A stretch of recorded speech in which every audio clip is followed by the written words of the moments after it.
আমরা সময় না নিয়ে আমরা প্রশ্ন নেব। শুরুতেই প্রশ্ন করবেন শাহিদা আক্তার। জি, আপনি প্রশ্ন করুন। শাহিদা আক্তার, জি। আসসালামু আলাইকুম রহমতুল্লাহ বারকাতু। ওয়ালাইকুম আসসালাম ওয়া রাহমাতুল্লাহি ওয়া বারাকাতুহু। জি, আমি লন্ডন ম্যানর পার্ক থেকে বলছি। জি, আমার বলেন। প্রশ্ন হলো, আমি আমি আমার শাশুড়ি আম্মাকে জিজ্ঞেস করেছিলাম যে আমার হাজবেন্ডের আকিকা কিভাবে দেওয়া হয়েছে। তো উনি আমাকে বলছিল কোরবানি যখন দেওয়া হয়েছিল ওই ভাগে আর কি, ওই সময় ওনার নামটা দেওয়া হয়েছে। সেক্ষেত্রে কি আমার হাজবেন্ডের আকিকা হয়েছে? আকিকার ক্ষেত্রে যা হাদিস দ্বারা প্রমাণিত রাসূলুল্লাহ সাল্লাল্লাহু আলাইহি ওয়াসাল্লামের আমল দ্বারা এবং তার কথা দ্বারা, যেগুলি হাদিস সুন্নাহ, যে আকিকা একটি আপনার শিশুর পক্ষ থেকে একটি জীব হইতে হবে, একটি প্রাণ হইতে হবে। সুতরাং ভাগে আকিকা দলিল সম্মত না যুক্তিসঙ্গত। নবী সাল্লাল্লাহু আলাইহি ওয়াসাল্লাম হাসান হোসেনের আকিকা দিয়েছেন ছেলে সন্তানের জন্য দুটো দুটো করে। এটা বেশি সহিহ হাদিস। আর যদি কেউ অবৈধ থাকে তো একটিও দিতে পারে ছেলে সন্তানের ক্ষেত্রে। মেয়ে সন্তানের ক্ষেত্রে আল্লাহ ছাড় দিয়েছে। এই নয় যে মেয়েদেরকে ছোট করা হয়েছে, মেয়েদের ক্ষেত্রে আল্লাহ ছাড় দিয়েছে যে মেয়ে হলে তুমি একটি আকিকা দিলেও সেই নাকি পেয়ে যাবে, যেটা একজনের ছেলে সন্তান হলে দুটি আকিকা। কিন্তু ভাগার আকিকা বা শরীকানা আকিকা এটি শরীয়ত সম্মত নয়। তো এক একটা মাযহাবে হয়তো জায়েজ করা হয়েছে, সেটা তাদের ইজতিহাদ, কিন্তু দলিল ভিত্তিক নয়। আকিকা হবে না। অতীতে যেটা হয়ে গেছে সেটা নিয়ে আর চিন্তা করার কোনো প্রয়োজন, কারণ আকিকা কোনো ফরজ নয়। আকিকা হচ্ছে সুন্নাতে মুআক্কাদা। জি ওস্তাদ জি, সালাম আলাইকুম। জি, শুনতে পাচ্ছেন? আপনার কথাটা আমি ক্লিয়ার শুনতে পাচ্ছি না, কি আমার মাইক্রোফোনের প্রবলেম হলো কিনা? আপনার সাউন্ড আমি ক্লিয়ার শুনতে পাচ্ছি না সে। জি, শুনতে পাচ্ছেন এখন? শুনছেন আমাকে? খুবই আস্তে আসতেছে আপনার কথাগুলো। এখন শুনছেন? জি জি, এখন শুনতে পাচ্ছি। আচ্ছা, জি জি, আপনি বলুন। ঠিক আছে, জাযাকাল্লাহ খাইর। বারাকাল্লাহ। বলছিলাম যে আকিকা, শরীকানা আকিকা কোন হাদিস দ্বারা প্রমাণিত। সুতরাং নবী সাল্লাল্লাহু আলাইহি ওয়াসাল্লাম আমল দ্বারা প্রমাণিত নেই, নবী সাল্লাল্লাহু আলাইহি সাল্লামের কোন হাদিস বাচনিক হাদিস দ্বারা, কথা দ্বারা প্রমাণিত নেই, সাহাবায়ে কেরামের আমল দ্বারা প্রমাণিত নেই, কোন সাহাবীর প্রমাণ নেই। সুতরাং ভাগার আকিকা শরীয়ত সম্মত নয়, আকিকা হবে না। যারা না জানার কারণে করে দিয়েছে, হতে পারে আল্লাহ কবুল করতে পারেন, আবার নাও করতে পারেন। সে নিয়ে আমাদের চিন্তা করার কোনো প্রয়োজন নেই, যেটি পতিত হয়ে গেছে। আর তারপরে বড় হয়ে গেছেন, আকিকার দায় দায়িত্ব গার্জেন অভিভাবকের বাবার ছিল, সেটা হয়ে গেছে। তারপর আকিকা ফরজ নয়, আকিকা সুন্নাত কাজ হয়নি সুন্নাতে মুআক্কাদা ছিল, এমন কোনো বিষয় নেই। এখন আবার আকিকা দিতে যাবেন, কোনো প্রয়োজন করেন না। এখন আপনাদের যে প্রজন্ম আসছে, ছেলে মেয়েরা হচ্ছে বা ছেলে মেয়েরা হবে, তাদের ক্ষেত্রে যত ধরনের সুন্নত মোতাবেক আকিকা দেন। আর আকিকার ক্ষেত্রে যেমনটা বললাম যে আকিকা এক- এক- এক- একটি প্রাণের বদলে একটি প্রাণ দেবেন। ছেলে সন্তান হলে দুটি দেবেন, আর মেয়ে সন্তান হলে, কন্যা সন্তান হলে একটি দেবেন। এটি হচ্ছে সুন্নাহ। আল্লাহ তাআলা। জি। হ্যাঁ, আমিন। প্রশ্ন করবেন শিফা, আপনি প্রশ্ন করুন। আসসালামু আলাইকুম রহমতুল্লাহি ওয়া শেখ। ওয়ালাইকুম আসসালাম ওয়া রাহমাতুল্লাহি ওয়া বারাকাতুহু। শেখ, আমি লন্ডন থেকে বলছি। বলেন। জি। সহিহ মুসলিম হাদিস আন্তর্জাতিক নাম্বার 2114। রাসূলুল্লাহ সাল্লাল্লাহু আলাইহি সাল্লাম বলেছেন, ঘন্টা হলো শয়তানের বাঁশি। এই হাদিস কি শব্দ হয় এরকম নূপুর কিংবা চুরির জন্য প্রযোজ্য? আর এরকম নূপুর পরে কি সলাত আদায় করা জায়েজ হবে? জাযাকাল্লাহু খাইরান শেখ। চুরি বা এইসব নূপুর এসবের জন্য প্রযোজ্য নয় এ হাদিস। ঘন্টা, ঘন্টা বাজানো, যেসব ঘন্টা উপাসনালয় মন্দিরে বাজে, উপাসনা চার্চে বাজে, এসবগুলি, অথবা ঘন্টা এই যে স্কুলে বা মাদ্রাসায় যে ঘন্টা বাজানো হয়, এটা আপত্তিকর। এটাও তার মধ্যে সামিল হতে পারে। তারপরে মিউজিক যতগুলি আছে আজকাল, যে রিংটোন গুলি অধিকাংশগুলি সব নাজায়েজ। এগুলি হচ্ছে মাজামির শয়তান। জি, মাজামির শয়তান, শয়তানের বাদ্যযন্ত্র, এবং এগুলি নাজায়েজ। কিন্তু চুরি চুরি পড়া প্রমাণিত, মহিলাদের অলংকার প্রমাণিত, আর তাতে অলংকার থাকলে, হাঁটা চলা করলে, উঠা বসা করলে, নড়াচড়া করলে ঝংকার হবে। তাতে কোনো অসুবিধা না, সেটা এর মধ্যে শামিল হবে না, আর সাথে সালাত আদায় করতে কোনো অসুবিধা নেই। বারাকাল্লাহ। আমিন। প্রশ্ন করবেন সোমাইয়া, বাংলাদেশ থেকে। আপনি প্রশ্ন করবেন। আসসালামু আলাইকুম রহমতুল্লাহি ওয়া বারাকাতুহু। সম্মানিত শেখ, ওয়ালাইকুম আসসালাম রহমতুল্লাহ বরকাত। শেখ, আমি বাংলাদেশের সিলেট থেকে বলছি। বলেন। শেখ, বান্দারা তো গুনাহগার, তারা গুনাহ করে অনেক। তো অনেক সাহাবীরা তো আছে যারা মার্ডার করেও তাদেরকে আল্লাহ ক্ষমা করে দিয়েছেন। এখন হুম। আমরা যে গুনাহ করি, এই গুনার জন্য কি আমাদেরকে আবার শাস্তি দুনিয়াতেই দেওয়া হয়? যদি তওবা করে যদি কেউ পরে তাকে আবার যদি আবার হয়ে যায়, গুনার কাজ ছেড়ে চলে আসে, তাহলে কি আল্লাহ এই গুনার জন্য আবার শাস্তি দিবেন দুনিয়াতে? মনে করেন কেউ যদি আল্লাহর কাছে উত্তম কিছু চেয়েছিল, যেমন ভালো স্বামী, ভালো সন্তান, তা যদি না পায়, এটা কি ধরে নিবে যে এটা ওর গুনার জন্য হয়েছে বা গুনার কারণে আল্লাহ এসব থেকে বঞ্চিত করেছেন? না, এটা ধরবেন না, নেগেটিভ কখনো চিন্তা করবেন না। যদি খালেস অন্তর থেকে তওবা করেন, ইন্নাল্লাহ লা ইয়াগফিরু যুনুবা জামিআ, আল্লাহ বলছেন যে হে বান্দারা, তোমরা লা তাকনাতু মির রাহমাতিল্লাহ, আল্লাহর রহমত থেকে তোমরা নৈরাশ হয়ে, হতাশাগ্রস্ত হয়েও না। হ্যাঁ, আল্লাহর রহমত আছে সবার জন্য, সবাইকে সামনে। যারা সারা জীবনেই কুফরি করতে আছে, সারা জীবন কুফরি করে চলে গেল, আল্লাহ নেক বান্দাদের খনি যারা বড় বড় জালেম যুগে যুগে, তাদেরকে আল্লাহ দুনিয়ার রহমত সামিল যে তাদেরকে আল্লাহ পানাহার দিয়েছেন, ভোগ বিলাসের সামগ্রী দিয়েছেন, ইত্যাদি ইত্যাদি, শ্বাস প্রশ্বাস নিতে দিয়েছেন, দুনিয়াতে ছাড় দিয়েছেন। তো তার মধ্যে বহু অপরাধী আছে যারা অনেক অপরাধ করার পরে ফিরে এসেছে, তাদের তওবাও কবুল হয়েছে, এরকম মেলা নজির আছে। তো অনেক সাহাবায়ে কেরামরা যারা ইসলামের বিরুদ্ধে লড়াই করেছে তারা তওবা করেছে, কিন্তু তওবাটি খাঁটি অন্তর থেকে, খালিস অন্তর থেকে হবে। তওবাতান নাসুহা মানে যেই তওবাতে কোন রকমের ভেজালের সংমিশ্রণ নেই, কোনো ভেজাল, দুনিয়াদারি নেই, আল্লাহর সন্তুষ্টির জন্য এবং একগ্র চিত্তে, এবং তওবার যে শর্তগুলি রয়েছে সেগুলি শর্ত পুরো হইতে হবে, তাহলে ইনশাআল্লাহ আল্লাহ মাফ করে দেবেন। আল্লাহ যখন মাফ করে দেবেন, পরকালে আযাব দেবেন না, দুনিয়াতে আযাব দেবেন না, এটা হচ্ছে আসল কথা। কিন্তু যে তারপরে দেখা যায় জীবনে অশান্তি কিছু আসছে, তো ধরে নিতে হবে না যে এগুলি আমার পাপের কারণ। এমনি তো হয়তো আল্লাহ পরীক্ষামূলক তো হইতে পারে। বড় বড় আল্লাহর নেক বান্দাদের আল্লাহ পরীক্ষা করেছেন। নূহ আলাইহিস সালাম কোন গুনাহ করেছিল, যে নূহ আলাইহিস সালামের ছেলে একটা কাফের। লূত আলাইহিস সালাম কোন গুনাহগার ছিলেন? হ্যাঁ, তারা তো নবী, তারা রাসূল। জি। তারা সবচেয়ে শ্রেষ্ঠ মানুষ। তার স্ত্রী কাফের, স্ত্রী কাফের। ইব্রাহিম আলাইহিস সালামের বাপ কাফের, অথচ ইব্রাহিম সবচেয়ে শ্রেষ্ঠ রসুল মোহাম্মদ রাসূলুল্লাহ সাল্লাল্লাহু আলাইহি ওয়াসাল্লাম বলে। জি। তো আল্লাহ রাব্বুল পরীক্ষা রয়েছে দুনিয়াতে। দুনিয়া জান্নাত নয়, খুব সহজ ভাষা। দুনিয়াতে যেমন সুখ কখনো হতে পারে, তেমনি কখনো অশান্তি হতে পারে। সুখ আর শান্তি আর অশান্তি দুটো মিলেই হচ্ছে দুনিয়া। আর দুনিয়া যদি আল্লাহ নেক বান্দাদের জন্য শুধু সুখ আর সুখ আর শান্তি আর শান্তি বানিয়ে দেওয়া হয়, তাহলে তো এখানে জান্নাত পেয়ে। কিন্তু জান্নাত তার অন্তর রয়েছে, যে অশান্তি হলেও সে আল্লাহর জিকির করে, আল্লাহকে স্মরণ করে, আল্লাহ মুখী হয়ে সে মানসিক শান্তি লাভ করে।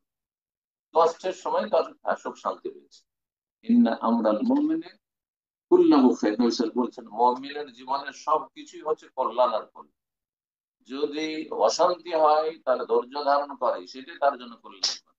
আর যদি আল্লাহর নিয়ামত পায়, সুখ পায়, শান্তি পায়, তাহলে সাকারা শুকর গুজার হয়, আল্লাহর কৃতজ্ঞতা প্রকাশ করে, ফাকানা খায়রা, এটা তার জন্য কল্যাণ করে। এটা মুমিন ছাড়া কেউ হাসিল করে। ওই রকম ইমানদার হওয়ার চেষ্টা করে।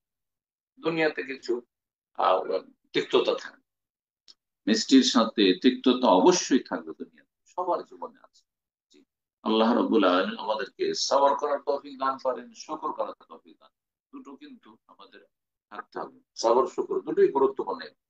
ইন্নাল্লাহ মাসাল, বরং সাবরের, ধৈর্যের যত ফজিলত রয়েছে, শুকরের চাইতে বেশি ফজিলত রয়েছে। কারণ শুকরিয়া আদায় করা সহজ, কিন্তু ধৈর্য ধারণ করা অনেকের জন্য কঠিন। ধৈর্য ধারণ করা, আল্লাহ মুসিবত হচ্ছে তিক্ততা, আর শুকর হচ্ছে আপনি আরাম পেয়েছেন, শান্তি পেয়েছেন কোনো দিক থেকে, সেই জন্য শুকরিয়া আদায় করেন, এটা সহজ। সুতরাং দুটোই যেন ধরে রাখতে পারেন, এর জন্য চেষ্টা করবেন। আল্লাহ তৌফিক দান করে। এবার দোয়া করতে থাকো রবের কাছে, যদি দেখা যায় যে কোনো তিক্ততা আছে সেই তিক্ততা অশান্তি দূর করার জন্য রবের কাছে আশ্রয় নেবেন। আল্লাহ তৌফিক দান। আমি জি উস্তাদ জি, আপনার সাউন্ডটা এমনিতে বোঝা যাচ্ছে, তবে মাঝে সাঝে একটু ডাউন হয়ে যাচ্ছে আর কি। তো মাইকটা যদি একটু খেয়াল করে নিতেন তাহলে হয়তো একটু স্পষ্ট হতো আর কি। দেখেন যদি কেউ পাশে থাকে আর কি। যাই হোক, এ পর্যায়ে আমরা প্রশ্ন নেব। প্রশ্ন করবেন ডাব্লিউ মেহতা। জি, আপনি প্রশ্ন করুন।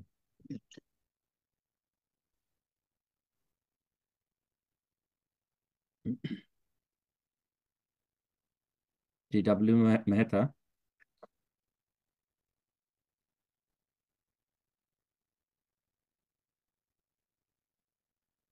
ডাব্লিউ মেহতা, আপনার ফোনটা আনমিউট হয়েছে, আপনি আপনার ফোনটা আনমিউট করে নিয়ে প্রশ্ন করুন।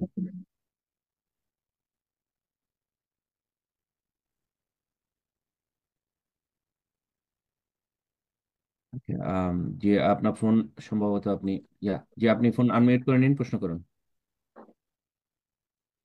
আসসালামু আলাইকুম ওয়া রাহমাতুল্লাহি ওয়া বারাকাতুহু। ওয়ালাইকুম আসসালাম ওয়া রাহমাতুল্লাহি ওয়া বারাকাতুহু। জি বলেন।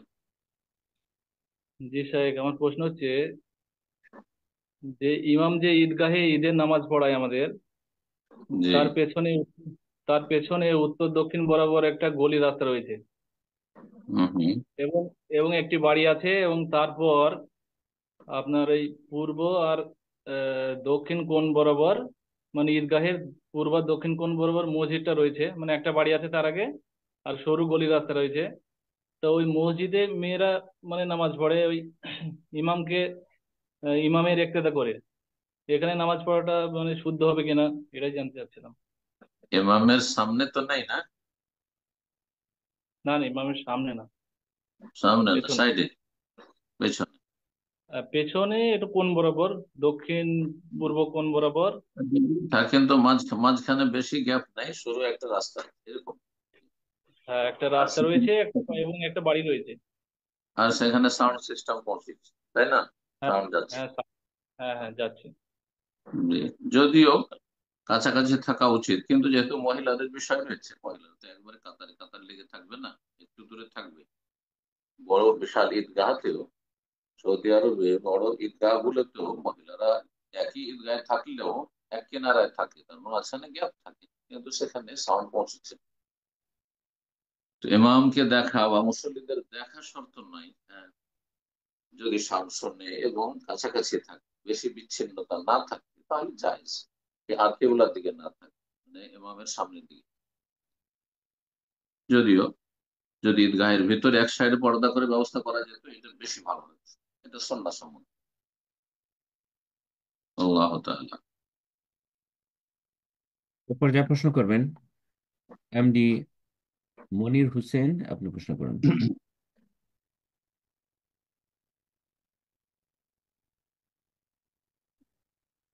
জি, আপনার ফোন আনমিউট আসসালামু হয়েছে। আলাইকুম শেখ। ওয়ালাইকুম আসসালাম ওয়া রাহমাতুল্লাহি ওয়া বারাকাতুহু। কেমন আছেন? জি বলেন, আলহামদুলিল্লাহ। প্রশ্ন বলেন। জি, আমার প্রশ্নটা একটু বড় হবে, কোথা থেকে লিখছি বলছেন? খাতায় তো। কোথা থেকে বলছেন? এ, জামালপুর, বাংলাদেশ থেকে। বলেন। জি, আমি সালাফি মানহাজ অনুসরণ করি গত 14 ফেব্রুয়ারি থেকে। কিন্তু হুম হুম আমার মা প্রথমে এসব করতে বাধা দিত, কিন্তু এখন হুম আলহামদুলিল্লাহ রসুল এদিন করতে বাধা দেয় না। হুম হুম কিন্তু আমার মা বাবা বেনামাজি জাহেল, হুম তারা হুম আমাকে নানা ধরনের হারাম কাজ করতে বাধ্য করে। কিন্তু আমি যদি সেই কাজ না করি, তবে তারা আমার উপর অসন্তুষ্ট থাকে। হুম। কিন্তু আহ, তারা বলে যে উম, তুমি মা বাবার কথা শোনো না, আদেশ মানো না, তো তোমার 5 ওয়াক্ত নামাজ পড়ে কি লাভ হয়? আমাকে তারা তাদের হানাফি মাযহাব অনুযায়ী মানতে বলে, এবং আমি যে সম্মিলিত দোয়া করি না তার জন্য কটু ভাষায় গালাগালি করেছে। আর হুম তারা গত বুধবার সুদী একটা ব্যাংক থেকে টাকা নেওয়ার জন্য আমাকে সাক্ষী হিসেবে স্বাক্ষর দিতে বলে, কিন্তু আমি হুম দেইনি। তার জন্য তারা আমার উপর নারাজ। এখন হুম আমার এক চাচি এসে আমার মাকে বলল, এরকম ছেলেকে খাবার কেন দাও? এবং কি হুম আমার মা সেই সুদী ব্যাংকের জন্য আমাদের বাড়িতে জায়গা দিয়েছেন। আমি তাদের হুম বললে হুম। তারা আমার কথা ভুলেও কানে তোলেন না। আর ও আমি শোনো, আমার বুঝে গেছে, সকল এই বুঝে নিয়েছে সম্পূর্ণ যে আরেকটু কত আছে, বড় গুনাহ করতে বলছে। এত লম্বা কথা বলা দরকার না, আরেকটু কি আছে কি গুনাহ শুনেন। করেছে বলেন, আপনার আর প্রশ্ন বলেন, আমি খান শেষ খান। বলতেছি, আর আমি আবার সকল মাহরাম নারীকে এড়িয়ে চলতে চাই, কিন্তু আমার কিছু চাচাতো বোনেরা এ কারণে জেদ করে আমার বাড়িতে গিয়ে বসে থাকে। তারা কোনো ওরকম পর্দা তো করে না, মাথা কাপড় দেয় না। এখন আমার করণীয় কি এই সমস্ত বিষয়ের উপরে? প্রথম কথা, আল্লাহ রাব্বুল আলামিন আপনার প্রশ্নের উত্তর স্বয়ং দিয়েছেন সূরা লোকমানে। ঠিক আছে, আল্লাহ বলছেন, ওয়াইন জাহাদাকা আলা আন তুশরিকা বিমা লাইসা লাকা বিহি ইলমুন ফালা তুতি'হুমা। যদি তোমার মাতা পিতা শিরক করতে বলে, এইরকমই যে কোনো গুনাহ করতে বলে, হ্যাঁ, যে কোনো গুনাহ করতে বলে, বেদাত করতে বলে, অথবা বলে যে তোমাকে বেদাতি তরিকে নামাজ পড়তে হবে, অথবা বলে যে তোমাকে সুদী ব্যাংকে যেতে হবে, ওখান থেকে এই করে আসতে হবে, আর সুদী কারবার করতে হবে, তোমাকে এখানে সাক্ষী দিতে হবে সুদের, এই কাউকে কার সাথে মারামারি করতে হবে, বুঝা গেছে, কার বাড়িতে চুরি করতে হবে, তো ফালা তোতে হমা, তাদের কথা শুনবে, তাদের কথা শুনবে, বুঝা গেছে। এতে অসন্তুষ্ট হচ্ছে, অত অসন্তুষ্ট হোক, গাল দিচ্ছে সবর করতে হবে, প্রতি উত্তর নাই, ওর উত্তর দিলে হবে না, আপনি উত্তর দিবেন আর ঝগড়া লাগিয়ে দিবেন বাবা মায়ের সাথে, এটা যায়। চুপ থাকবেন যেন আপনি বোবা হয়ে গেছে, বাপ মা বকাবকি করছে, বলতে দেন, বলে বলে গাল দিয়ে বিরক্ত হয়ে যাবে, আপনি কিছু বলবেন না, যদি মেরে দেয় তবু কিছু বলবেন। আরে কাফেরদের কাছে মক্কায় সাহাবীরা মার খেয়েছেন, আপনি বাপ মায়ের মার খেলেন, অসুবিধাটা কি? কোনো অসুবিধা নেই, কিন্তু সবর করবেন। সাহাবায়ে কেরামদের সিরাতকে ফলো করতে হবে, তারপর আমল করতে হবে। সুতরাং আল্লাহ আপনাকে হেদায়েত করেছেন, আল্লাহ শুকরিয়া আদায় করেন। এবং বাপ মায়ের গোনার ক্ষেত্রে কোনো কথা মানবেন না, তাতে যতই অসন্তুষ্ট হবে অসন্তুষ্ট হন, ওদেরকে ভালোভাষায় বলবেন যে আপনারা জায়েজ যে কোনো কাজ আমাকে বলেন, আমি রাত 12টায় চলে যাব, যদি বলেন যে রাত 12টায় অমুক জিনিসটা কিনে নিয়ে এসে দিয়ে হালাল জিনিস, জায়েজ কথা বলেন তবু মানবো, কিন্তু না জায়েজ কথা, বিদআত, শিরক অথবা হারাম পাপের কথা আমি মানবো না। বেগানা মহিলার সামনে আমি যাবো না। চাচা তোমার, মামা তোমার, খালা তোমার সামনে এসে বসে থাকছে মানে আপনার বসে থাকতে হবে, আপনি ঘরে দরজা বন্ধ করে ভিতরে ঢুকে থাকেন, না হলে বাড়ি থেকে বেরিয়ে চলে যান। হ্যাঁ, সামনে রাস্তাঘাটে মহিলারা আছে, তো কি করবে? এই মহিলারা, আমি রাস্তায় বেরিয়েছি, তোমরা বেরো না, সম্ভব নাকি? তাহলে কি করতে হবে? আল্লাহ বলেছে, দৃষ্টি নত রাখো। সামনে মহিলা চলে আসছে, আছে তোমার মামা, তুমি আপনি দৃষ্টি নত করেন। ওর মধ্যে একটা হচ্ছে যে সামনেই থাকলেন না, আপনি উঠানে থাকলেন না, বাইরে বেরোলেন না, ঘরে ঢুকে থাকলেন, ভাত দেবেন না, অসুবিধা নাই, 2-4 দিন আপনি না খেয়ে গায়েব হয়ে যান, আপনি দেখবেন যে বাবা মায়ের ছটপটে লেগে যাবে, তাদের মায়া বাধ্য করবে তাদেরকে তলাশ করতে হবে, আপনি আউট হয়ে যাবেন। কথা বোঝা গেছে? কিন্তু হ্যাঁ, যতই অসন্তুষ্ট হোক না কেন, আপনি কোনো হারাম নাজায়েজ কাজ, পাপে আল্লাহর সন্তুষ্টির কাজে লিপ্ত হবেন না। লা তাআতা লিমাখলুকিন ফি মাসিয়াতিল খালিক। আল্লাহর নাফরমানি করে কোন সৃষ্টির আনুগত্য নেই, সরকারের আনুগত্য নেই, বাবা মায়ের আনুগত্য নেই, স্বামীর আনুগত্য নেই, কারো কথা মানে, কারো কথা মানা যাবে না। আল্লাহর নাফরমানি, আগে আল্লাহকে রাজি করতে হবে, তারপরে মানুষ যতটা রাজি হবে হোক। আর যদি অসন্তুষ্ট হয় তাতে কোনো যায় আসে না, সব আমার সন্তুষ্ট আছেন, এটাই যথেষ্ট। বারাকাল্লাহ। আল্লাহ তৌফিক দান করুন। আমিন। এরপর যা প্রশ্ন করবেন সুবের আহমেদ, আপনি প্রশ্ন করুন।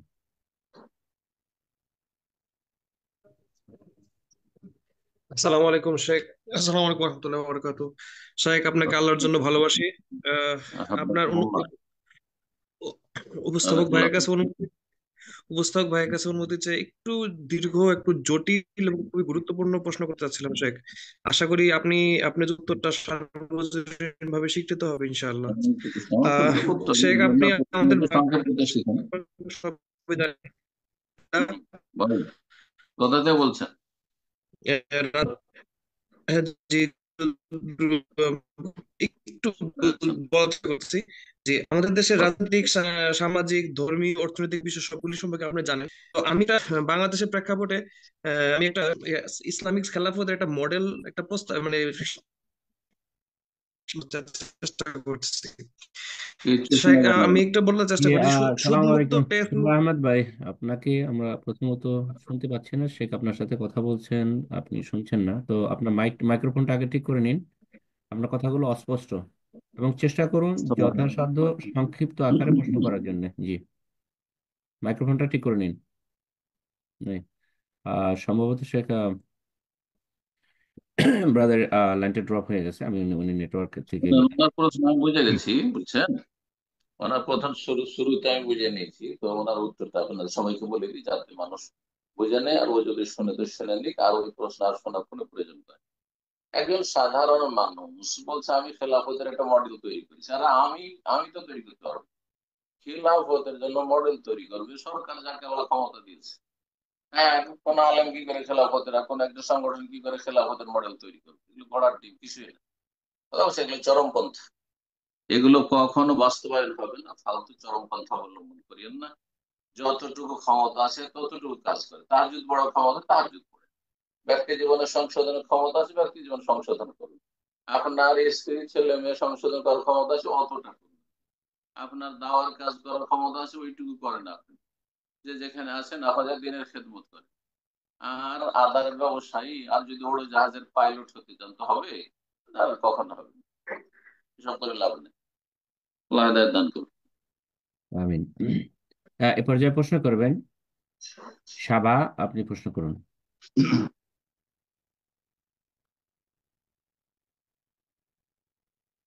জি, সাবা, আপনার নাম্বার হলো 4432। সাবা, প্রশ্ন করুন। ফোনটা আনমিউট করে নিন, প্রশ্ন করুন।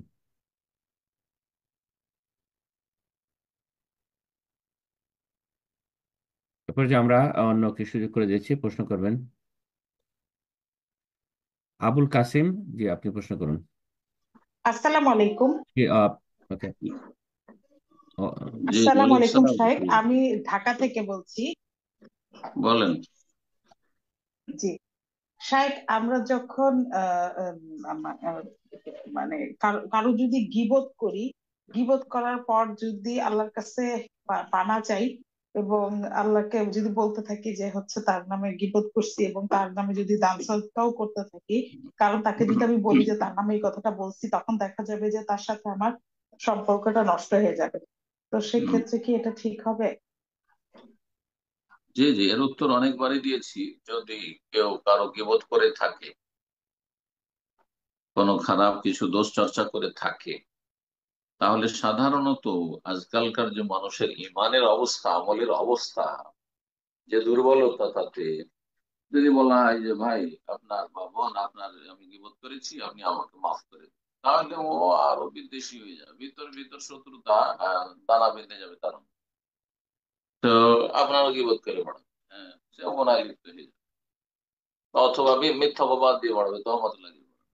আল্লাহ হেদায়েত দান করুন সবাইকে, ইমান মজবুত করার তৌফিক দান করুন। সেই জন্য ওলামারা বলেছেন যে আল্লাহর কাছে তওবা করবেন, এবং তার যে গীবত করেছেন সুতরাং তার ভালো যে গুণগুলি কিছু আছে সেগুলি চর্চা করবেন, মানে সুনাম করবেন। বিশেষ করে যেই মহলগুলিতে যেসব লোকদের সামনে গীবত করেছেন, সেই সব লোকদের সাথে, সেসব বন্ধুদের সাথে আপনাদের যোগাযোগ আছে, তাদের সাথে দেখা সাক্ষাতে বা তাদের সাথে কোনো সময় যখন বসলেন, কথা বলছেন অথবা টেলিফোন কথা বলছেন, সুনাম করবেন। কিছুদিন আগে, 2-4-6 মাস আগে তার সম্পর্কে নেগেটিভ বলেছেন, এখন পজিটিভ বলবেন। তাতে হবে কি যে এগুলো সেরে যাবে, বা খারাপ বললে ভুলে যাবে, আর তারপরে ভাববে যে না রে, ও তো ভালো মানুষ না, কারণ যে একসময় তাকে খারাপ বলছে সেই ভালো বলছে। এটা হচ্ছে তওবার আর একটা পদ্ধতি। আর দান সাদাকা কেউ যদি করে, ইন্নাল হাসানাত ইউযহিবুন সাইয়্যাত, যত নেকি করবেন তত গুনাহ মুছে যাবে। তো এই আয়াতের আলোকে বা এই সম্পর্কে যে হাদিস করে রয়েছে, মানুষের নেকি যত বাড়াবে তত গুনাহ মুছে যাবে, তো জায়েজ। কিন্তু দান সাদকা করতে হবে, যদি কেউ মনে করে এটি সুন্নাত, তাহলে বেদাত হয়ে যাবে, কোনো প্রয়োজন নেই। ওলামারা যেটা বলেছে সেটা হচ্ছে আপনি খালেস অন্তরে তওবা করবেন আল্লাহর কাছে, কারণ গীবত আল্লাহরও নাফরমানি, আল্লাহর অসন্তুষ্টির কাজ, সুতরাং আল্লাহর কাছে তওবা করবেন, আর ওই ব্যক্তির সুনাম করবেন যার আপনি গীবত জাযাকাল্লাহ খাইর। করেছেন। বারাকাল্লাহ ফিক। প্রশ্ন করবেন আবুল কাসেম, আপনি প্রশ্ন করুন। আসসালামু আলাইকুম সম্মানিত শাইখ। ওয়ালাইকুম আসসালাম ওয়া রাহমাতুল্লাহি ওয়া বারাকাতুহু। জি। আমি বাংলাদেশের নারায়ণগঞ্জ থেকে বলছি। বলেন। যে আমার প্রশ্ন হচ্ছে, কোন নারীর জন্য তার দাদার সৎ ভাই কি মাহরাম হবে? দাদার সৎ ভাই, জি বৈমাত্রীয় ভাই, বৈপিতৃ ভাই, সবগুলি ভাই, কথা বুঝে গেছে। জি যেমন বাপ মাহারাম আর বাপের ভাইয়ের চাচা মাহারাম, আপন চাচা, সৎ চাচা, বৈপিতৃয়, বৈমাত্রীয় সবগুলি হচ্ছে চাচা, তারা মাহারাম। ঠিক তেমনি দাদার ভাইগুলো ওই পর্যায়ে। চাচা যেমন মাহারাম তেমনি দাদার ভাই মাহারাম, বুঝা গেছে। আপন ভাই হোক, বৈমাত্রীয় হোক, সৎ ভাই হোক, বৈপিতৃয়, মাহারাম। জি। জাজাকাল্লাহ খায়ের। প্রশ্ন করবেন সোহেল, আপনি প্রশ্ন করুন।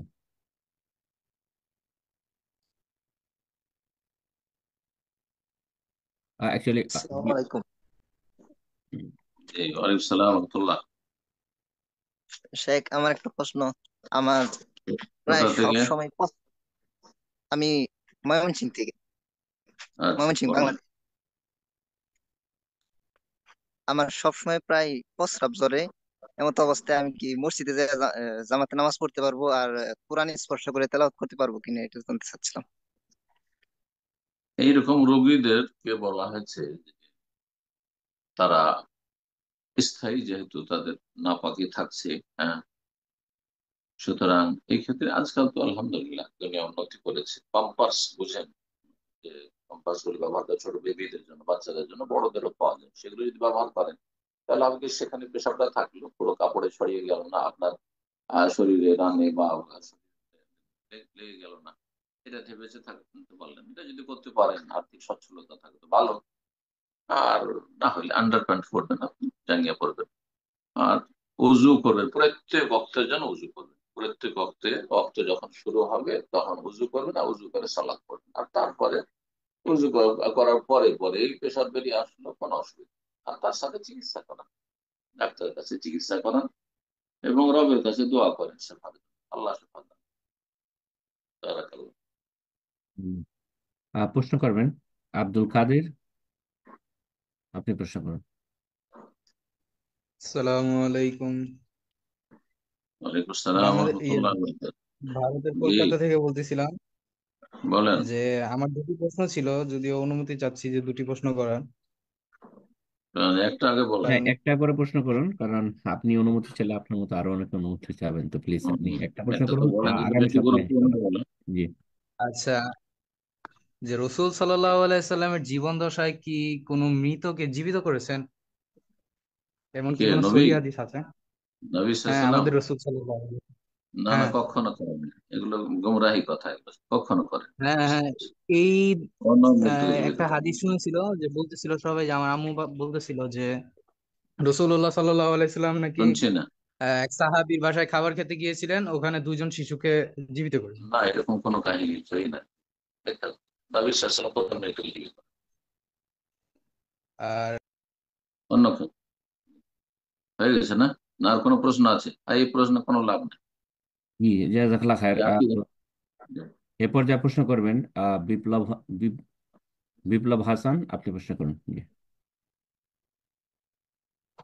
আসসালামু আলাইকুম শেখ। ওয়ালাইকুম আসসালাম ওয়া রাহমাতুল্লাহি ওয়া বারাকাতুহু। আমি বাংলাদেশের ময়মনসিংহ বিভাগ থেকে বলছি।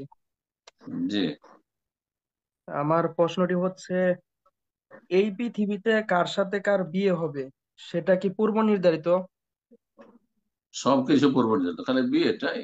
আর এই তো জাহিল লোকদের কথা, মূর্খদের কথা, যে বিয়েটা তকদিরে লেখা আছে। এক একটা ভাতের দানাও তকদিরে লেখা আছে। একটা চকলেট মুখে দিয়েছেন, ওইটা গিলতে পারবেন, চুষে শেষ করবেন না, আগে মত আসবে, ওইটাও লেখা আছে। বুঝা গেছে?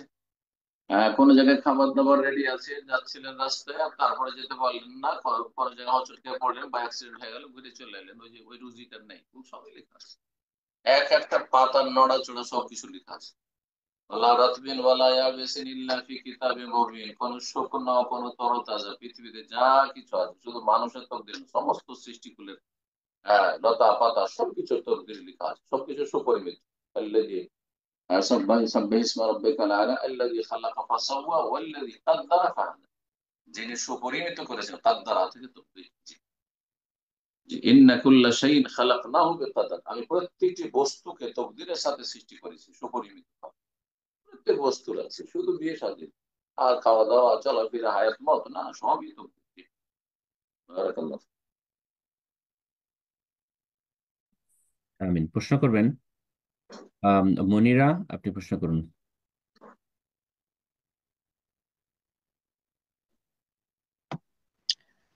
আসসালামু আলাইকুম, আমি কানাডা থেকে বলছি, কিন্তু আসলে বিষয়টা একটু পার্সোনাল এবং কমপ্লেক্স।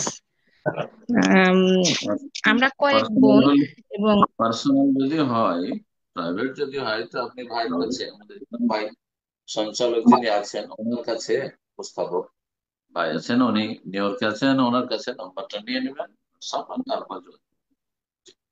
আচ্ছা, থ্যাংক ইউ। তাহলে উনি যদি আমাকে নাম্বারটা দেন আর তাহলে যদি আমি। আর যদি খোলাখুলি বলতে পারেন, সমস্যা নেই, আপনার ইচ্ছা। ঠিক আছে। আচ্ছা, অত আমি খোলাখুলি এখন একটু বলতেছি, একটু সংক্ষেপে আমি বলতেছি, যেহেতু বিষয়টা কমপ্লেক্স আর কি। আমরা কয়েক বোন আর একটা ভাই আমাদের। আহ বাবা মা আমাদের মারা গেছে। আমরা, আমার ভাইটার আসলে কিছু খারাপ অভ্যাস আছে। আমরা প্রথমে ওটা বুঝতে পারিনি, বাবা মা মারা যাওয়ার পর পরই কয়েক মাসের মধ্যেই সে একদম 5-6 লাখ টাকা ওই খারাপ অভ্যাসের কারণে সে খরচ করে ফেলছে। সে এখন একটা বনি, বোনের সাথেই থাকে, সেই বনি তার ভরণ পোষণ করতেছে। এখন আমরা বোনেরা মিলে ঠিক করছি যে আমাদের যে পৈতৃক সম্পত্তি আছে, সে, তাকে ওটা দিব, সে শুধু ওটা ভোগ করবে। যেমন বাসা থাকবে, বাসায় সে থাকবে, দোকান আছে বা বাসা ভাড়া দিয়ে সে ভাড়াটা খাবে, কিন্তু সে বিক্রি করতে পারবে না, কারণ সে সবকিছু মুহূর্তের মধ্যে বিক্রি করে সব নষ্ট করে ফেলে। তা আ- এবং সে আল্লাহর রহমতে যদি ভালো হয়ে যায় তাহলে আমরা এই ব্যানটা তুলে নেব। আর যদি দেখি যে আসলেই হচ্ছে না, তাহলে আল্লাহ যদি তার বউ বাচ্চা দেয়, পরবর্তীতে বাচ্চা কাচ্চা একটু বড় হয়ে গেলেও আমরা এই ব্যানটা তুলে নেবো, যে সে তার সম্পত্তি যেভাবে ইচ্ছা সে করবে। কিন্তু এখন আপাতত আমরা চিন্তা করতেছি যে সে যাতে বিক্রি করতে না পারে, এভাবেই তাকে ইয়ে করব। তা এটা কি আসলে করাটা আমাদের ওর ঠিক হবে ওর কিনা? ওর ওর ভাগের সম্পদ না আপনাদের গুলো? উম, না, মানে পৈতৃক সম্পত্তি ভাগ করা হবে, এখনো না ভাগ না, করা মোটেই না হয়নি। বাবা, শোনেন, না, বাবা মা এখনো মারা ভাগ হয়নি। গেছে, শরীয়তের বিধান হচ্ছে ভাগ করে নিতে হবে। আপনাদের হ্যাঁ। জমি জায়গা ধন সম্পদ কেন ভোগ করবে সেই অসৎ ভাই? সৎ ভাই, আপন নেক ভাই যদি হয় তবুও জায়েজ নেই। কথা বোঝা গেছে? এই যে ধন সম্পদ ভাগ বন্টন করতে, মারা যাওয়ার পরে 20 বছর ধরে ওই ভাইয়েরাই ভোগ করতে আছে, বোনেরা দিচ্ছে না বা দিচ্ছে না, এটা হারাম কাজ হচ্ছে। সুতরাং আপনারা সব ভাগ ভাগ করে যা পাবেন বোনেরা সব নিয়ে নেবেন। ওর ভাগটা শুধু থাকবে, আর তারপর ব্যান্ড লাগাইতে পারে সরকারি ভাবে, সে হচ্ছে সাফি। কোরআনের ভাষায় সূরা নিসা ৩০ ওয়ালা তুতুস সুফাহা আমওয়ালাকুম আল্লাতী জাআলাল্লাহু লাকুম কিয়ামান ওয়ারযুকুহুম মিনহা ওয়াকসুহুম লাহুম ওয়াকসুহুম ওয়া কুলু লাহুম কাওলাম মা'রুফ। তো আল্লাহ বলছেন যে যারা নির্বোধ, যারা বোকা, আর এই পাপী গুলো যারা গাঁজাখোর অসৎ, তারা হচ্ছে নির্বোধ। তো এদেরকে ধন সম্পদ দিয়ে, এদের হাতে ধন সম্পদ তুলে দিও না, জমি জায়গা তুলে দিও না। তো ব্যান্ড করতে পারা যায়, তারা সরকার ব্যান্ড করতে পারে, আবার পরিবারের লোকেরা সরকারের কাছে অভিযোগ করে ব্যান্ড করতে পারে, কিন্তু আপনাদের ধন সম্পদ কেন দিয়ে রাখবে? বাবা মা মারা গেছে, সাথে সাথে ভাগ যোগ হইতে হবে। এটা সে হচ্ছে শরীয়ত। সম্ভবত আপনাদের কাছে। দোস্ত জি, উনি সম্ভবত ওনাদের সম্পত্তির কথা বলছেন না, যতটুকু আমি বুঝতে পারছি, একটু অস্পষ্টতা হ্যাঁ, হয়েছে। আচ্ছা ঠিক আছে, তাহলে উনি আমি বলে বলছেন দিলাম দুটো কথা। উনি হয়তো যদি ওনার যদি সম্পত্তির যদি কথা প্রথম বলছে। কথা, প্রথম কথা ও ভাগ করেনি, আমি ভাগ করেনি, পরে না লোকেরা। যে আর ওস্তাদ জি, বাবা মা মারা গেছে, ধন সম্পদ ভাগ করে নিবে। আর তারপরে যদি ভাগ করে থাকে, তাহলে বাকি যেটা ওর ভাইয়ের নামে আছে, তাহলে বোন কেন খাওয়াবে হোটেলে ওকে? ওর নিজের নিজের এতে থেকে খাবে ও। আর তারপরে ওর ওপরে ব্যান্ড লাগাইলে ঠিক আছে, ব্যান্ড লাগিয়ে দিতে বোন খাওয়াইতে পারে, হ্যাঁ, ওর পয়সা থেকে খাওয়াবে। জি। হ্যাঁ, আমরা ওটাই করতে চাচ্ছি, যে আপাতত সে যাতে বিক্রি করে ওটা নষ্ট করে না ফেলতে পারে, কারণ সে মুহূর্তের মধ্যে সমস্ত কিছু আপনার বিক্রি করে ফেলে। আপনাদের ধন সম্পদ ভাগযোগ করেছেন না ওর কাছে আছে? এটা বলতে চাচ্ছি। না, আসলে কিছুটা আমরা ওকে দিছিলাম, সেটা সে নষ্ট করে ফেলছে, কিন্তু বাকি সম্পূর্ণই পরবর্তীতে আমরা আমাদের কাছেই রেখে দিছি, যে আমরা জি এখন বোন, আপনার কাছে একটা প্রশ্ন এখানে, সে হয়তো বুঝতে পারছে, মানে কথা শোনা যাচ্ছে না ঠিকভাবে, মাইকে বা সাউন্ডে প্রবলেম হতে পারে। তো কোশ্চেন হলো যে আপনি সম্পত্তির কথা বলছেন, আপনার বাবা মাকে, আপনাদের বাবা মাকে এখনো বেঁচে আছেন না কি? না, ওনারা মারা গেছেন। আচ্ছা ঠিক আছে, এখন মানে উপরে শুরুতে বলেছেন মারা গেছে, শুনেছি। জাজাকাল্লাহ খায়ের শেখ। তো উত্তর যে হয়ে আরেকজন গেছে, উত্তর হয়ে গেছে। ব্যান করতে পারবে, ব্যান লাগাতে পারবে নির্বোধ লোকের, বোকাদের ওপর, পাগলদের ওপর, আধা পাগলদের ওপর। জি। জাজাকাল্লাহ খায়ের। তো ইনশাআল্লাহ এই পর্যায়ে আমরা পরবর্তী প্রশ্ন নেব। প্রশ্ন করবেন আহ মাসুদ রানা, মাসুদ রানা সালাফি। জি, আপনি প্রশ্ন করুন। আসসালামু আলাইকুম ওরahmatullahi ওয়াবারাকাতুহ। শাইখ, আমি আপনাকে ওয়ালাইকুম আল্লাহর আসসালাম ওয়া সন্তুষ্টি রাহমাতুল্লাহি ওয়া অর্জনের জন্য ভালোবাসি। আমি রংপুর বারাকাতুহু। পীরগাছা থেকে বলছি।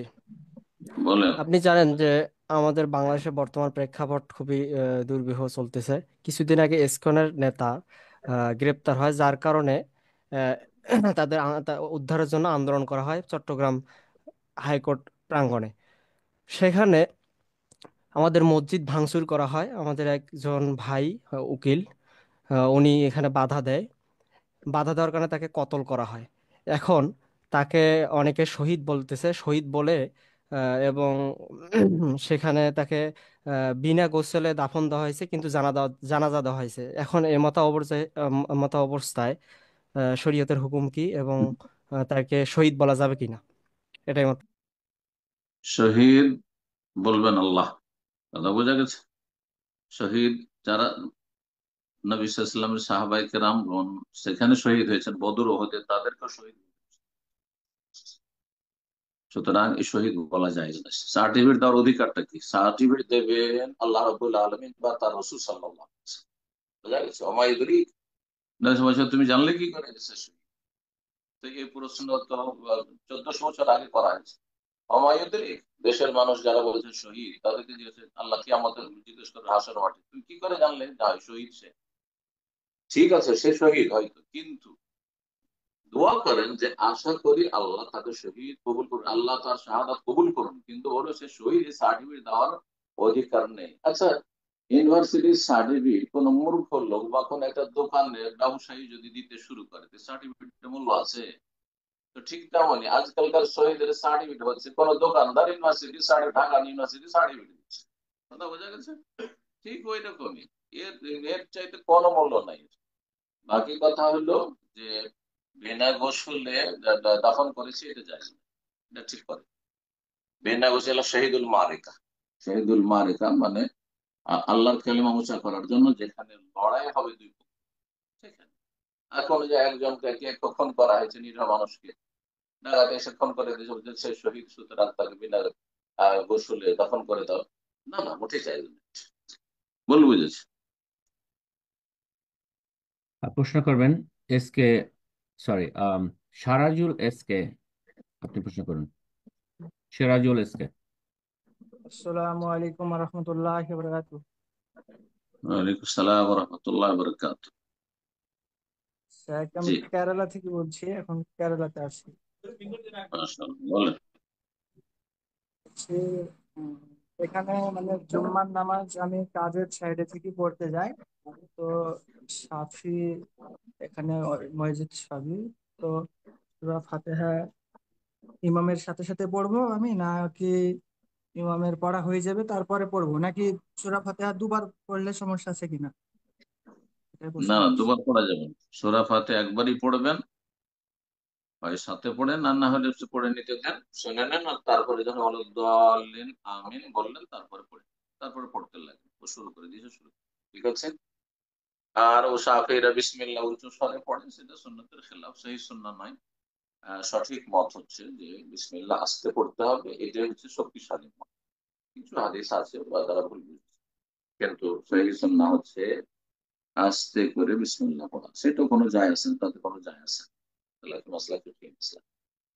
বাকি কথা হলো যে আপনি সূরা ফাতিহা পড়বেন, দলিন আমিন। একবার পড়বেন, দুবার পড়া বিদআত, দুইবার করে সূরা ফাতিহা পড়বেন। এরপরে যা প্রশ্ন করবেন আশিকুল ইসলাম।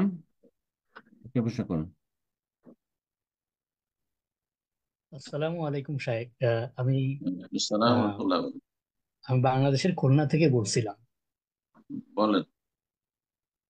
শাহেক, আমার প্রশ্ন হচ্ছে, আমরা যে মোনাজাতের শুরুতে সূরা ফাতিহার প্রথম আয়াত পড়ি, প্রশংসাসূচক বাক্য হিসাবে আল্লাহ আলহামদুলিল্লাহি রাব্বিল আলামিন, এটা পড়ি।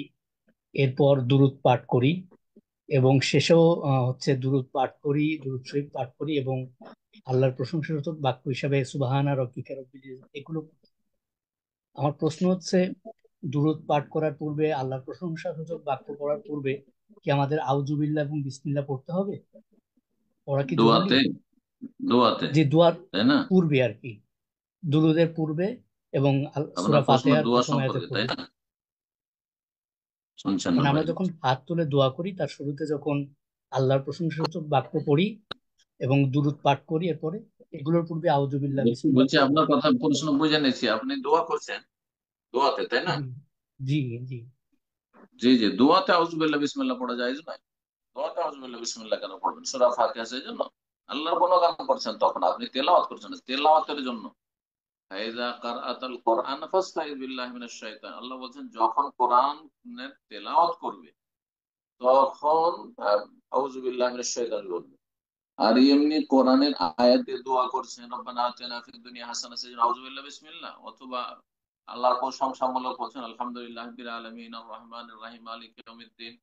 জি, না, এজন্য আউযুবিল্লাহ বিসমিল্লাহ পড়বেন না, কোনটাই করবেন না। বারাকাল্লাহ। আমিন। প্রশ্ন করবেন আর রোকেয়া সুলতানা, আপনি প্রশ্ন করুন। জি আসসালামু আলাইকুম সম্মানিত শাইখ। আমার আসসালাম আমার ওয়া দুইটা বারাকাতুহু। গুরুত্বপূর্ণ, কোথা বলছেন? জি আমি সরি, আমি ঢাকা বাংলাদেশ থেকে বলছি। বলেন। জি আমার একটু দুইটা কোশ্চেন খুব জরুরি জানা দরকার, আমি একটা একটা করে একটু করতে চাই আর কি। যে প্রথম প্রশ্নটা হচ্ছে যে আমার পরিবারের মধ্যে দুই একজনের সাথে আমার এক বোনের একটু ভুল বোঝাবুঝি হয়ে সম্পর্কটা একটু নষ্ট হয়েছে সামান্য। তো আমরা তিন বোন মিলে চাচ্ছি সেই সম্পর্কটাকে সুন্দর করার জন্য, এবং সেই করতে গিয়ে আমরা তিন বোনই মানে একটু তাকে নিয়ে হয়তো আলোচনা করতে গিয়ে তার দোষ ত্রুটি বা ভুল এগুলি নিয়ে কথা হয়। তো এটা কি আমাদের মানে গীবত হয়ে যাচ্ছে কিনা তার সম্পর্কে, মানে এটা হলো একটা প্রশ্ন যে এইভাবে যদি তার সম্পর্কে কিছু আলোচনা করতে গেলে সেটাও কি গীবতের মধ্যে পড়বে কিনা। আমরা উদ্দেশ্যটা হইতেছে মানে সম্পর্কটা সুন্দর করা, সেই উদ্দেশ্যে আমরা একটু আলোচনা করে তাকে বলবো আর কি। আল্লাহ কোরআনে বলছে ওয়াসসুলহু খায়র, মীমাংসা করে দেওয়া কল্যাণের কাজ, উৎকৃষ্ট কাজ, ভালো কাজ করছেন। কিন্তু নেগেটিভ বলতে যাবেন না, নেগেটিভ থেকে বাঁচার চেষ্টা করবেন, ভালো দিক বলে। নেগেটিভ জি বললে আবার মানে তখন আমরা মীমাংসা হবে।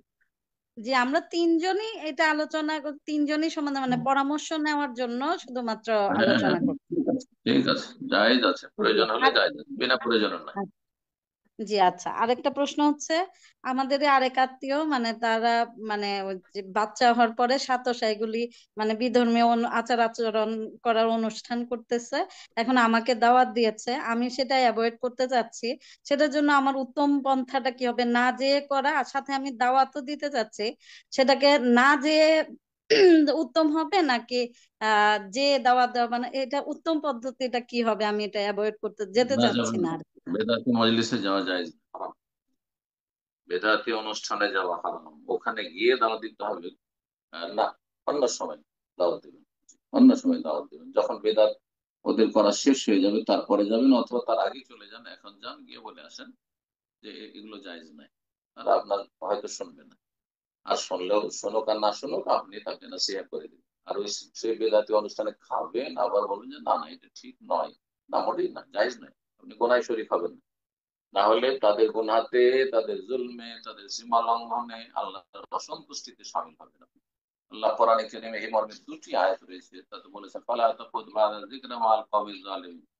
উপদেশ আসার পরে আপনি জানছেন আল্লাহর উপদেশ, যেটা হারাম কাজ, এগুলো বেদাতি কাজ, তো জালেমদের সাথে বসবেন না। আল্লাহ বলছে ফালা তাখুদ, হে নবী বসবেন না, বা'দা যিকরা, উপদেশ আসার পরে, মানে ইসলামী শরিয়া জানার পরে বা ইসলামের হুকুম জানার পরে, যেটা জায়েজ নয়, মা'আল কওমিজ জালিমিন, জালেমদের সাথে। জালেম, বেদাতিরা জালেম, তাদের সাথে বসে মুশরিক জালেম শিরকের স্থানে বসবেন, যে শিরক করছে, মদ খাচ্ছে আর ওখানে বসে ধূমপান করছে, সিগারেট খাচ্ছে, বলে আমি নিষেধ করার জন্য তাদের মজলিসে বসবো, জায়েজ না, হারাম। যখন তাদের সিগারেট খাওয়া আগে হয় করবেন, আর না হলে সিগারেট খাওয়া হয়ে যাবে, তারপরে তাদের বলবেন যে এটা ঠিক না, ভালো ভাষা বলবেন। কিন্তু সিগারেটের মধ্যে যে ধোঁয়া, ছাড়ছে আর ওখানে বসবেন বলছে কোন একজন মানুষ, গিয়ে বলবেন যে কোন একজন আলিমার বলেছে তোমাদের সিগারেট খাওয়াটা জায়েজ না, না মোটেই। গুনার মজলিসে বসা হারাম, যেখানে পাপ হয় সেখানে বসা হারাম। প্রশ্ন করবেন আব্দুল্লাহ, আপনি প্রশ্ন করুন।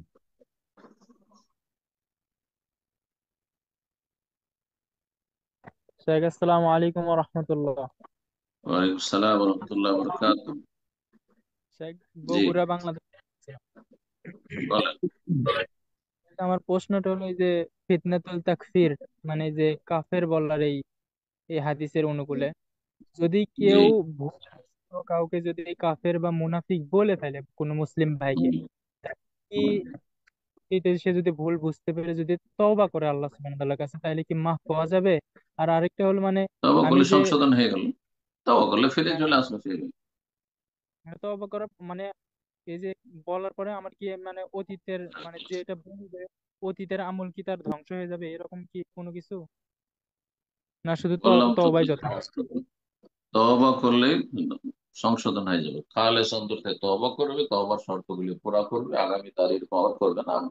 একজনকে কাফের বলেছিল, মুনাফিক বলেছিল, আর ওখান থেকে তওবা করলো, আর একজনকে আবার ট্যাগ লাগাইতে শুরু করলো, তাহলেই তওবা হয়। তওবা করা মানে গুনাহ বন্ধ করে দেওয়ার, কাউকে কাফের বলবে না, বাড়াবাড়ি করবে না, সীমা লঙ্ঘন করবে না, আর তারপরে এরকম অনর্থক লজ্জিত হওয়ার আগামী যেন প্রতিজ্ঞা করা যে কখনোই কাজ করবে না। জি। বরং বান্দার হক তার কাছ থেকে ক্ষমা নেওয়া উচিত, ভাই আপনার কাফের বলেছে আপনি মাফ করে দেন।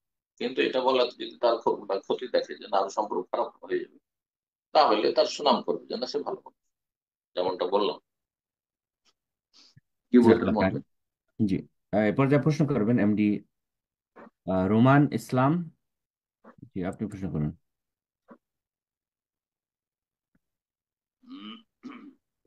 হ্যালো, আসসালামু আলাইকুম শেখ। ওয়ালাইকুম আসসালাম ওয়া রাহমাতুল্লাহি ওয়া বারাকাতুহু। বাংলাদেশ থেকে বলতেছি। জি বলেন। শেখ, আমার প্রশ্নটা হচ্ছে জন্ম নিয়ন্ত্রণের জন্য সাময়িক সময়ের জন্য মানে ট্যাবলেট অথবা ইনজেকশন ব্যবহার করা যাবে কি? জি, বাচ্চা নিয়েছে, বাচ্চা আছে না প্রথমে? 9 মাস, 9 মাস বাচ্চার বয়স। বাচ্চার বয়স 9 মাস, হ্যাঁ অবশ্যই গ্যাপ দিতে পারবে। বাচ্চা আছে একটি, 2 বছর এই বাচ্চাটার দুধ পানের অধিকার আছে, সুতরাং 2 বছর 2.5 বছর পর্যন্ত যদি গ্যাপ দেয় ওষুধ খেয়ে অথবা ইঞ্জেকশন নিয়ে, কিন্তু স্থায়ী বন্ধ করা যায়। স্থায়ী টোটালি আর নেব না, এটা হারাম।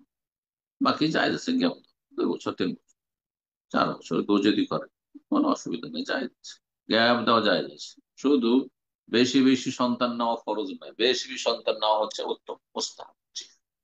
কিন্তু সন্তান নিতে হবে, সন্তান নিবই না, এই দুটো নিচে আর নেব না, এটা হারাম। বুঝতে পারছেন? কিন্তু না, আমার স্ত্রী যতদিন পর্যন্ত গর্ভধারণ করতে হবে ততদিন পর্যন্ত বাচ্চা নিতেই থাকবো, এটা ওয়াজিব না।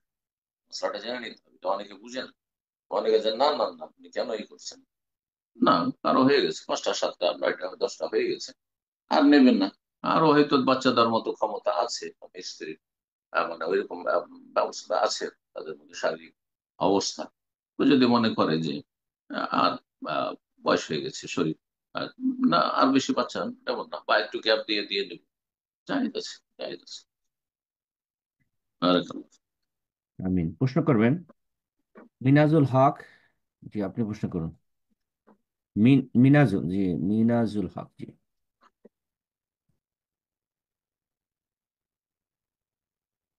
আসসালামু আলাইকুম রহমতুল্লাহি বারাকাতুহু। শেখ, আমি ওয়ালাইকুম আসসালাম ওয়া ভারত রাহমাতুল্লাহি ওয়া বারাকাতুহু। ভারতের জি আসাম থেকে বলেন। বলছি।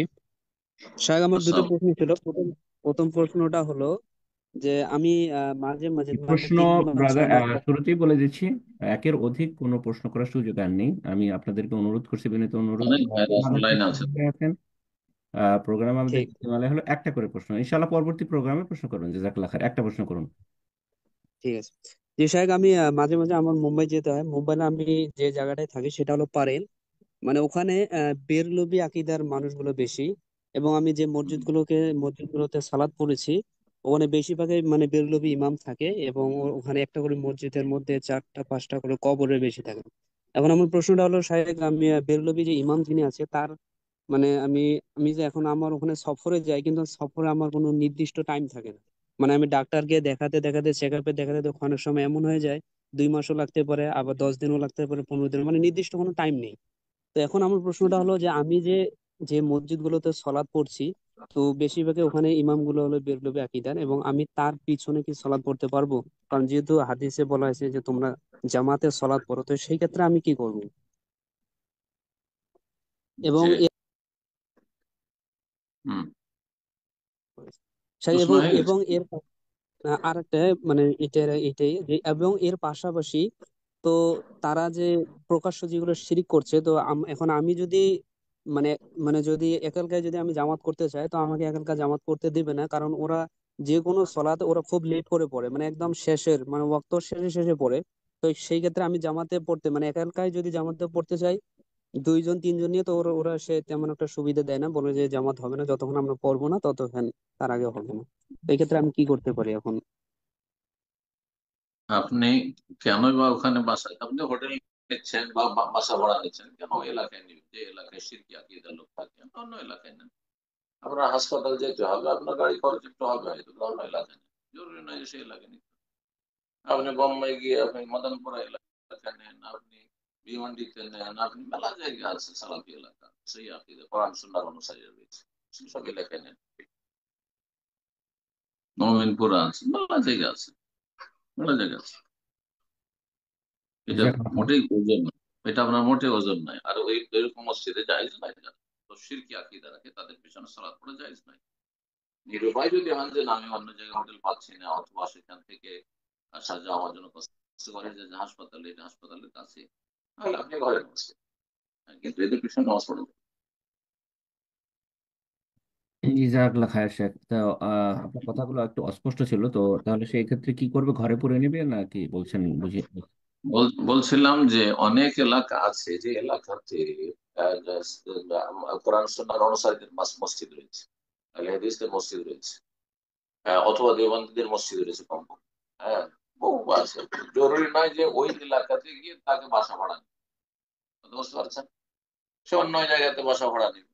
এমন এলাকায় যেখানে মসজিদ দেখে, যে কোনো জায়গায় আপনি বসবাস করবেন বা থাকবেন, আপনাকে মসজিদ দেখে আপনাকে নিতে হবে। মসজিদ মানে হচ্ছে যেখানে শিরক হয় না, আল্লাহ ছাড়া অন্যকে ডাকা হয় না, বা শিরকি আকীদার ইমাম নেই সেখানে, শিরক মুক্ত আছে, জি, এটাই চেষ্টা করতে হবে। যদি না পায় একেবারে, তখন ঘরে পড়বে, কিন্তু বড় শিরকি আকীদার লোকের বিষয় না, পড়া যায় না। জাযাকাল্লাহ খায়ের। পর্যায়ে প্রশ্ন করবেন রুহুল আমিন তালুকদার, আপনি প্রশ্ন করুন।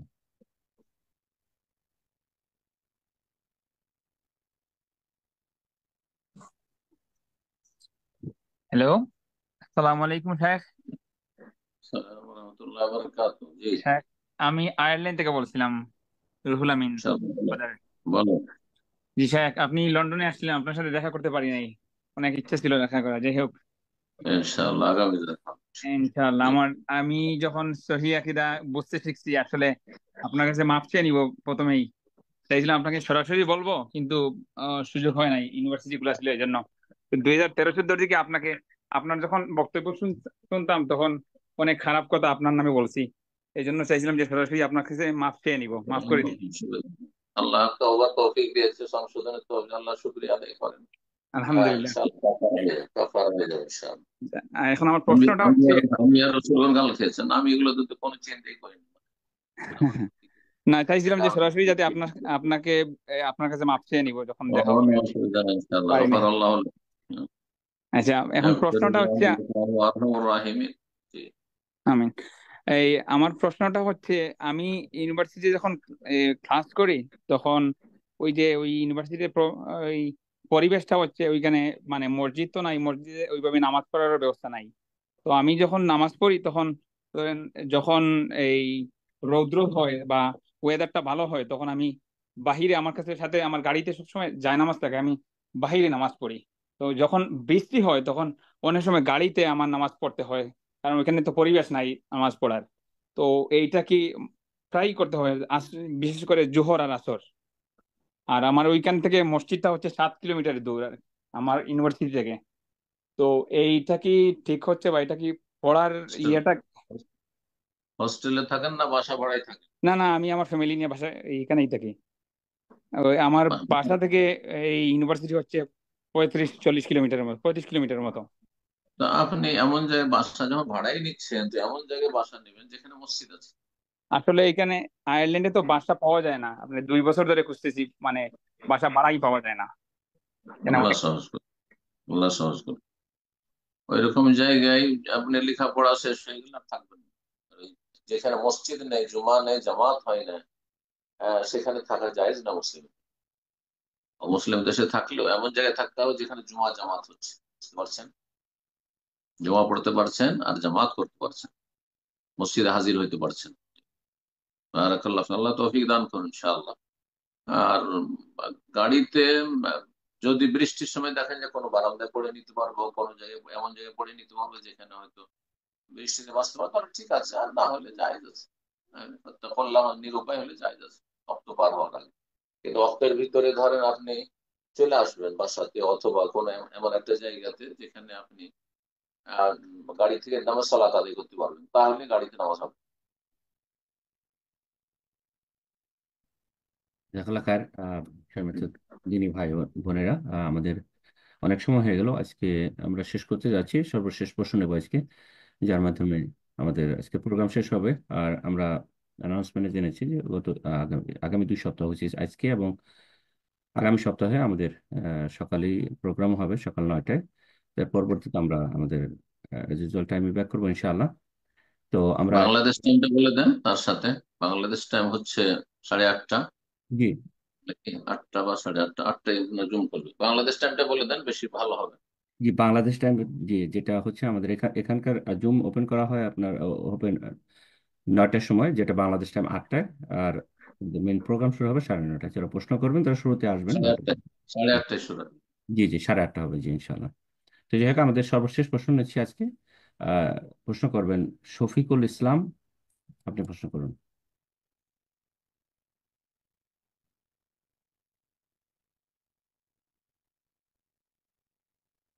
জি শফিকুল ইসলাম, প্রশ্ন করুন।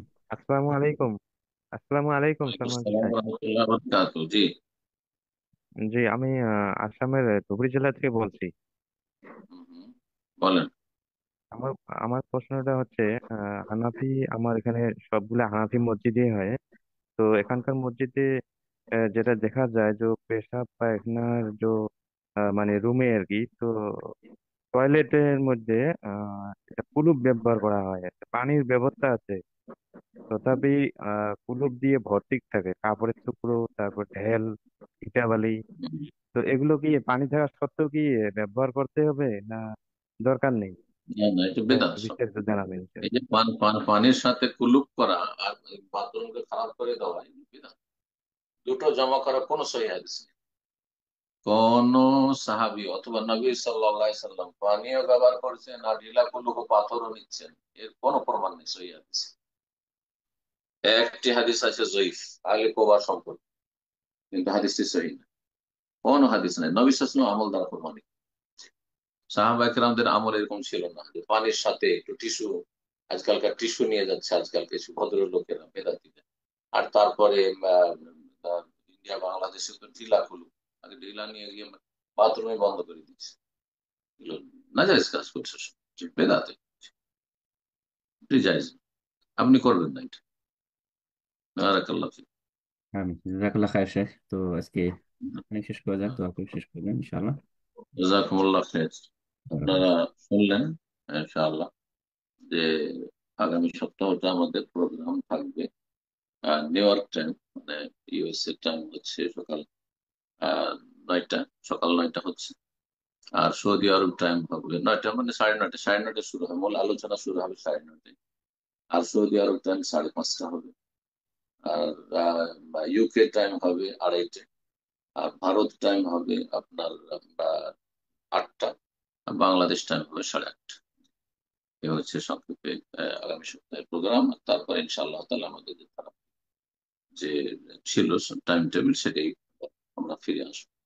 আল্লাহ আমাদেরকে ভালো রাখেন এবং আমাদের সকলকে, যেসব ভাই বোনের সাথে থাকলেন এবং অনেক প্রশ্ন করলেন, আল্লাহ রাব্বুল আলামিন তাদেরকে সার্বিক দিক থেকে কল্যাণ দান করেন উপকারী জ্ঞান দান করেন, নেক আমলে তৌফিক দান করেন, দুনিয়া এবং আখিরাতের বালা মুসিবত আযাব থেকে আল্লাহ বাঁচিয়ে রাখেন, এবং আল্লাহ রাব্বুল আলামিন সার্বিক দিক থেকে সুখ শান্তি দান করেন, সমস্ত অনিষ্ট থেকে, বিপদ আপদ থেকে, জালেম জুলুম থেকে আল্লাহ মুসলিম উম্মাহকে আল্লাহ রাব্বুল আলামিন হেফাজতে রাখেন, এবং যারা জালেম তাদেরকে আল্লাহ রাব্বুল আলামিন নির্মূল করেন, নিশ্চিহ্ন করেন। জাযাকুমুল্লাহ খাইরান ওয়া সাল্লাল্লাহু আলা নবিয়িনা মুহাম্মদ ওয়া আলা আলিহি ওয়া সাহবিহি আজমাইন। সম্মানিত দিনী ভাই বোনেরা, প্রোগ্রাম শেষ করার পূর্বে স্মরণ করাবো, যারা আজকে এই প্রশ্ন করলেন অবশ্যই আগামী প্রোগ্রামে আপনারা হ্যান্ড রেজ করবেন না। আগামী প্রোগ্রামে অন্যদেরকে সুযোগ করে দিব আমরা। আর যারা আজকে অনেকে আছেন হ্যান্ড রেজ করে আছেন, প্রশ্ন করতে পারলেন না, অবশ্যই আপনারা আগামী প্রোগ্রামে আসুন। যে সময়সূচি আমরা জানিয়ে দিলাম, আমাদের নিউ ইয়র্ক টাইম সকাল 9টায় জুম মিটিং ওপেন হবে। এই সময় আপনারা হ্যান্ড রেজ করবেন। 9টা 30 মিনিটে প্রোগ্রাম শুরু হবে ইনশাআল্লাহ। তো আমরা আগামী সপ্তাহে আপনাদের প্রশ্নগুলো নেওয়ার চেষ্টা করব। আজ আমরা এই পর্যন্তই শেষ করছি। আল্লাহ কাছে দোয়া করি আল্লাহ যেন আমাদেরকে, আমরা আজ যা কিছু শুনলাম সেই অনুপাতে আমাদেরকে যেন আল্লাহ আমল করে তৌফিক দান করেন। আল্লাহ আমাদেরকে সমস্ত রকম গুনাহ থেকে মাফ করেন। আল্লাহ আমাদের ভালো কাজ করার তৌফিক দান করেন। আল্লাহ সুবহানাহু ওয়া তাআলা আমাদের সার্বিক কল্যাণ দান করেন। আমিন। যে যেখানে আছেন সবাইকে আল্লাহ ভালো রাখেন, সুস্থ রাখেন। আমিন। আগামী সপ্তাহে আবার দেখা হবে, কথা হবে। আজ এই পর্যন্তই। আল্লাহ সুবহানাহু ওয়া তাআলার কাছে সকলের সুস্থতা এবং ভালো কামনা করে আজকে এখানে প্রোগ্রাম শেষ করছি। আগামী সপ্তাহে আবার দেখা হবে। আসসালামু আলাইকুম ওয়া রাহমাতুল্লাহি ওয়া বারাকাতুহু।